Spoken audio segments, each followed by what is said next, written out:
This is I'm not going to call it a follow-up, but this is in addition to the other video I did where Doug Gottlieb has some pretty choice and harsh words to say about Odell Beckham.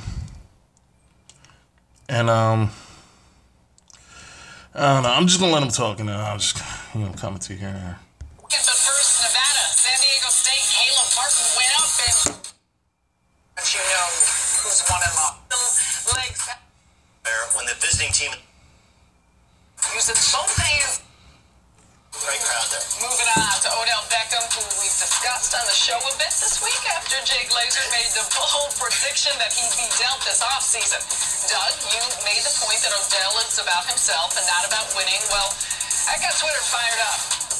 A Giants blogger tweeted that Odell is literally only about winning, to which Odell replied, literally the only thing I care about, winning. Leaf out of here to anybody who don't see or isn't able to comprehend that.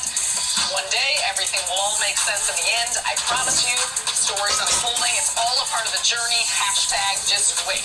Doug, what do you make of what Odell had to say? Look, if it's all about winning, then what? It's about the hair. It's about the celebrations. It's about peeing on the fire hydrant in the celebration. It's not. Grade A character assassination. When the argument against the player isn't strong enough the first time, now you're just throwing around petty, childish insults. You call Odell Beckham childish, but here you are talking about his appearance and his style and the way he chooses to live his life. Has nothing to do with football. Even the touchdown celebration. Nothing to do with football. It's a celebration. Chad Johnson celebrated. Terrell Owens celebrated. There were a bevy of players who celebrated. Gronk celebrates. I mean, celebrations are celebrations. And when you talk about some of the more abnormal celebrations, like the peeing on a fire hydrant, the rowboat, the cell phone, the shaking the pom-poms with the cheerleaders, that type of shit, nobody considered those huge distractions to the team. I want you to pick one fan that you know in life, a football fan that you know in life, that can play for their team for one game and they score a fucking touchdown and see if they don't fucking celebrate. Celebrations are just a part of sports. I mean, it's just like trash talking. Celebrations are a part of sports. I do believe that they should be managed. I mean, you don't want to you don't want to be disrespectful with them. But if it's all done in good fun and it's not offensive to anybody, which that's all the world is about nowadays, is just, worrying about the feelings of other people. I mean, as long as it's not offensive to anybody, as long as it's not derogatory in any way, like Randy Moss's celebration, where you literally moon the crowd, you stick your ass out in the air to the crowd, which that versus the fire hydrant celebration is nothing. This is grade A textbook character assassination, and this is all Doug Gottlieb is doing. And the only reason why he's doing that is because his first argument against Odell, which Odell is selfish, he doesn't care enough about the team, he's more worried about himself. He doesn't help the team win. That argument, I mean, really, none of his points really stuck. It wasn't solid. He just came off as a massive fucking hater, and now he's coming off as a petulant child with his little petty insults. You're a professional journalist. You're a professional analyst. This should not be a take. A fucking football player's hairstyle should not be a reason why he's selfish. About playing through injury, or was he lightly suspended at the end of the year? Like, if it's about winning, make it about winning. Make it about the team. And Jay Glazer makes very few predictions, if ever. Right? He knows 50 times more than he actually relays, and he's an incredible wellspring of information. He really is. And so and Jay Glazer actually kind of doubled down on this yesterday as well. And so when Jay Glazer's talking about it, when other people in the NFL are talking about the viability of trading Odell Beckham Jr., who's just coming into that big new contract, and you're coming off Another disappointing season from the Giants, and I'm not laying all the blame on OBJ, not in any way, and I'm not arguing that he has elite top 5 wide receiver talent. I'm telling you that there's a trend in the National Football League where they want character and culture and guys that get along and guys that are willing to block, guys that are willing to play through injury, maybe even more so than the guys with the top-end talent. When you're hearing enough whispers from the NFL, the only possible explanation is Odell Beckham Jr. is about the one-hand catches and about me instead of about winning games, and that's what the Giants are more focused on. Well, you heard... All right, first off, to go off one of the points he made. All right. NFL wide receivers are notorious, and this dates back years, 20, 30 years, maybe even 40 years. Wide receivers are notorious for being divas. They're notorious for having the me personality.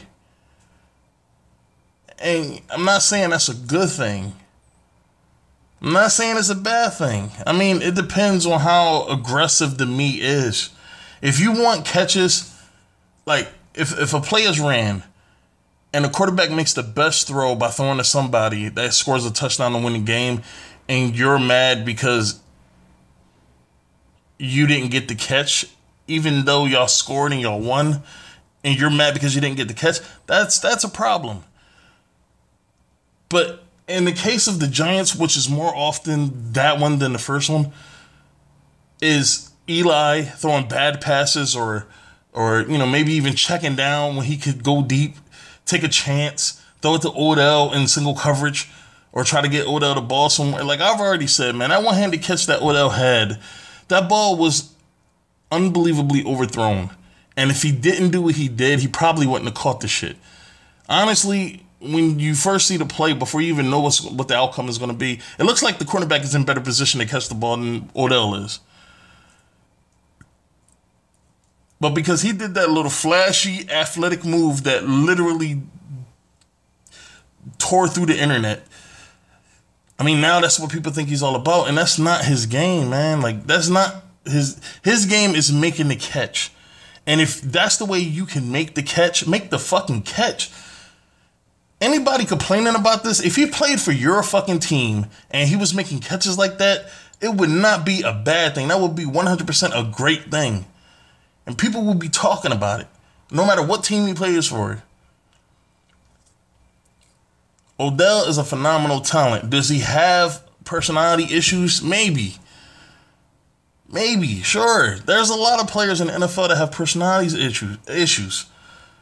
Like back in the 80s and the 90s, I mean, you had fucking football players smoking crack, like, because the dude loves his Instagram and likes to dance and likes to bleach his fucking hair. That's a problem? Come on, at least he's not smoking fucking crack. Michael Irvin was doing that shit. Lawrence Taylor was doing that shit. Come on, man, at least he's not doing that. And see, and as the time goes on and as things change, the degree of transgressions change.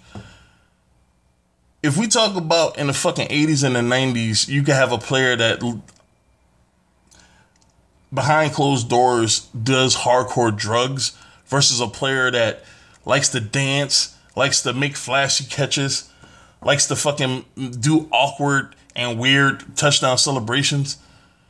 I'm pretty sure you'll take the latter. But now that person, the latter, is the fucking problem. Like, come on, man. This is not an issue. This is not even a fucking talking point. Odell doesn't help this team win because this is not a good team. For some reason, they think these brothers should just fucking be so great. And that's another thing. And that's another point I wanted to show. Play through injury?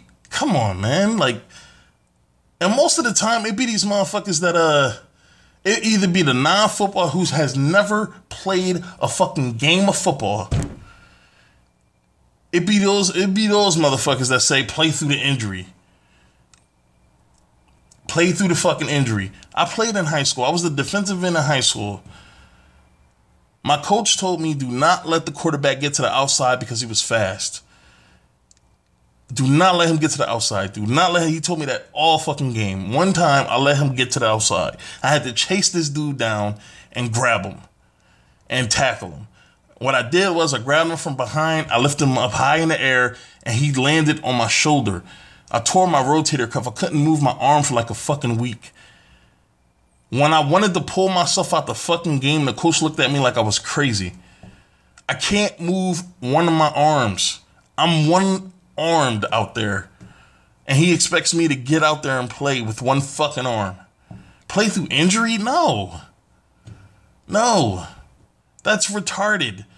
Especially when you talk about some of these injuries like ankle and knee injuries that linger, back injuries, hip injuries. Those type of things, they linger, man. And if you keep playing on them, especially with Odell's style of play is very aggressive. It's athletically aggressive. Because he's doing a lot of running, a lot of hard cutting, it's just a lot of intricate, very precise movements that he's doing.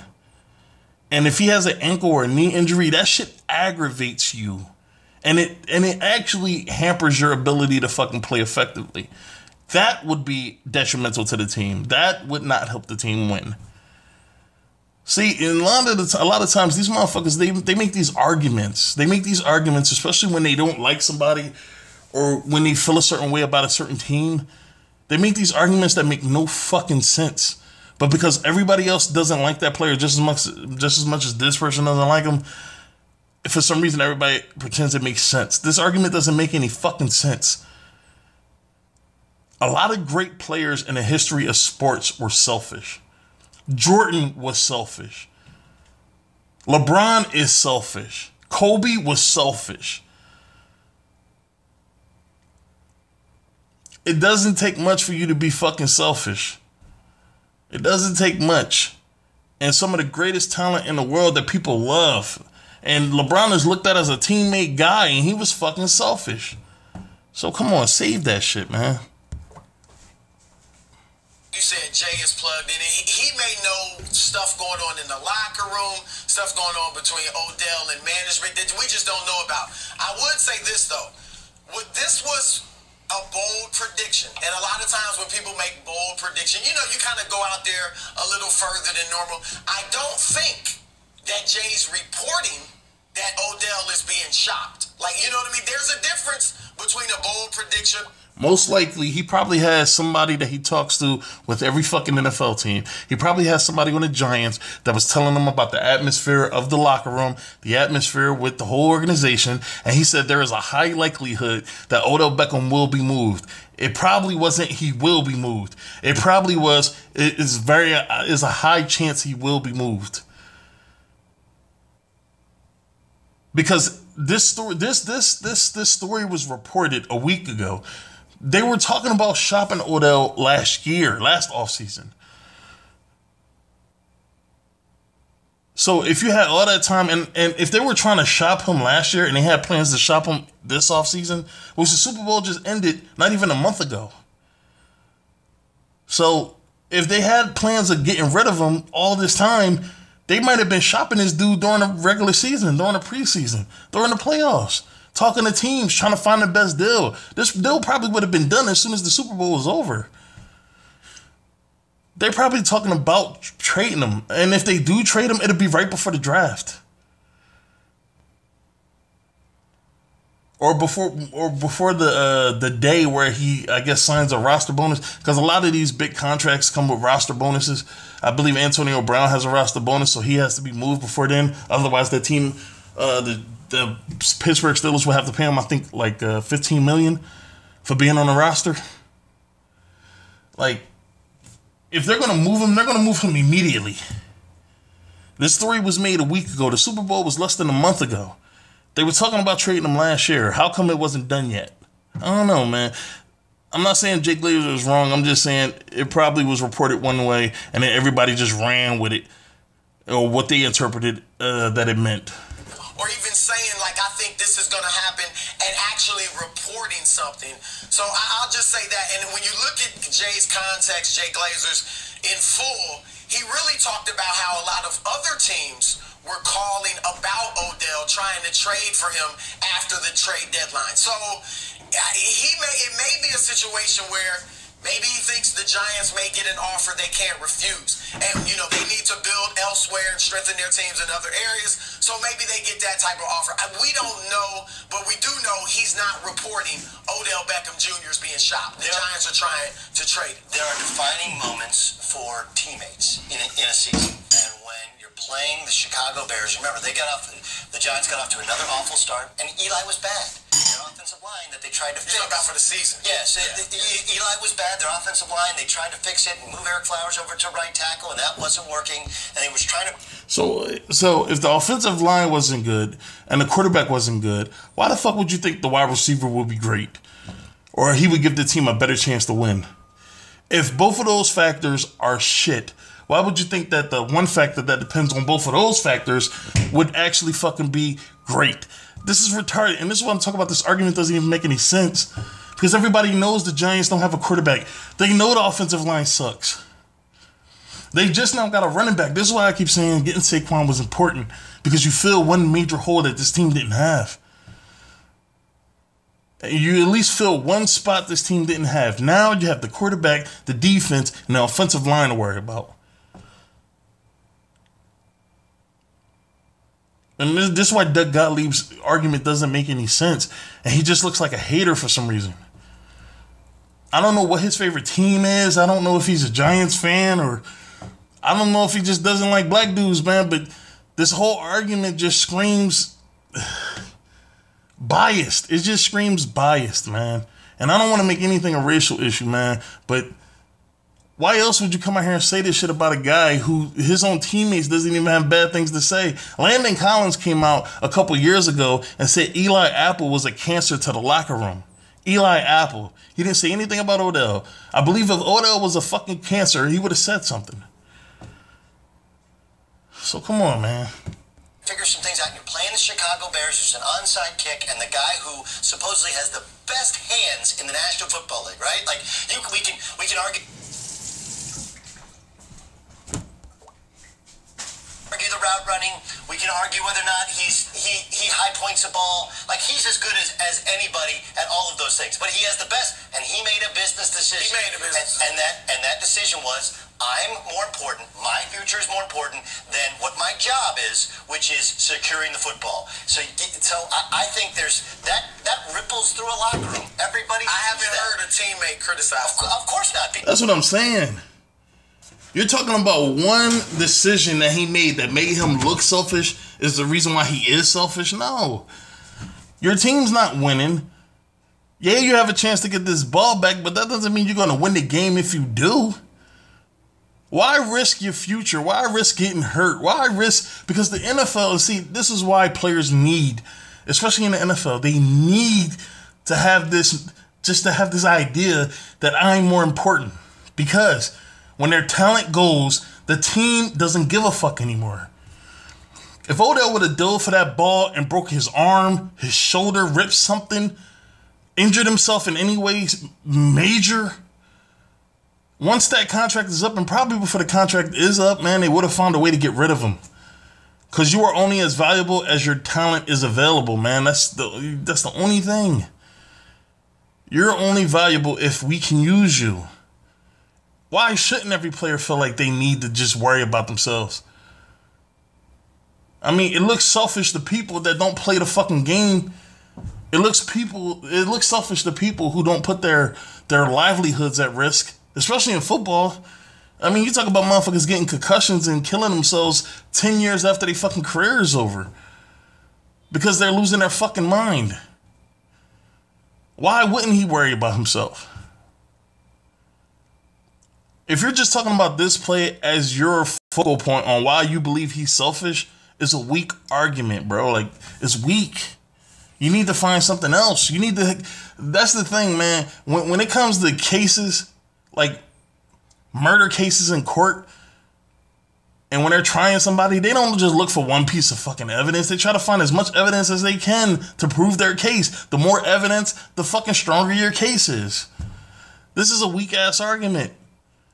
Oh, he dances. Oh, he does all these weird celebrations. Oh, his hair is blonde or bleached, or, you know, he does all this weird shit. So there was a report that he was gay. I'm surprised this dude didn't fucking try to use that as a fucking excuse. Like, this is just character assassination. That's all it is, man. Because why not? What? We've heard teammates criticize Le'Veon Bell, but Antonio Brown. Again, the Giants have done a better job of managing it than what's happened. And that Le'Veon Bell situation was a bigger example of selfishness than this is. And I wouldn't even call Le'Veon Bell selfish. Now, with that whole Le'Veon Bell situation, he put himself in that situation. He allowed that team to keep franchising him, and he kept signing them bitches because he wanted the fucking money, and he just believed he was just going to keep getting the money. Now that he want a bigger fucking commitment, why would you commit to somebody that's just willing to give it up to you for free? Pretty much. Or give it up to you whenever they want it. And then when you're no good to them, they could just move on because there's no long-term investment in you. That was your stupidity that allowed you to take that money. They just keep signing those franchise tags. Because you wanted the money. And you sat out because you wanted the fucking money. You could have showed up. He could have showed the fuck up, played well this season, and got paid in the offseason.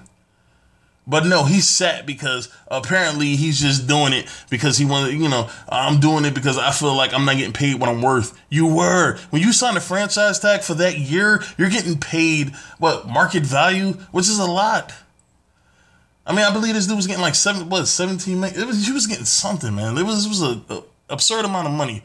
And I've always been hot and cold with fucking Le'Veon Bell because he can never stay healthy. Like, this dude is hurt almost every fucking year. There was a couple years where I didn't even think he still played football. I forgot his name.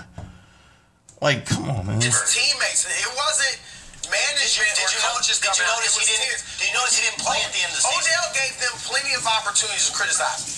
After their 1-3 start, Odell comes out and questions the heart of his teammates. Yes. And what did they do? He's right. We got to play with more energy. And maybe he's mistaking, something for lack of heart, but nobody went at him. That was the perfect opportunity. That situation, I remember that situation. That situation made him look extremely selfish and egotistical. But a lot of his teammates came out and said, this is what a leader looks like. And then I was like, you know what? If his teammates believe he's being a leader, if the front office believes he's being a leader, fine. It could have just been an excuse, but it made him look extremely egotistical. I mean, and this is coming off, I believe the Giants made the playoffs 2 years ago. You had a playoff performance where you played overwhelmingly, underwhelmingly. Like, you were so fucking ineffective. And you coming out and criticizing the heart of your teammates, I thought that was a pretty dick move. Like a pretty fucking really bad look for him. It was pretty bad. But his teammates were fine with it. His front office was fine with it. You didn't hear anybody talking shit about him. And even around that time, I believe his play was at the top of his level. Like, he was playing really well. So, it is what it is, man. After the Lil Wayne interview, nobody went at him. After he goes to Miami, nobody went at him in the playoffs. So, I'm just saying, I don't think his teammates view him as a guy that's selfish or doesn't want to win. Well, that's important. But wanting to win and knowing how to go about it. Just because his teammates didn't say anything doesn't mean they didn't feel it. Like, look. What the hell are you talking about?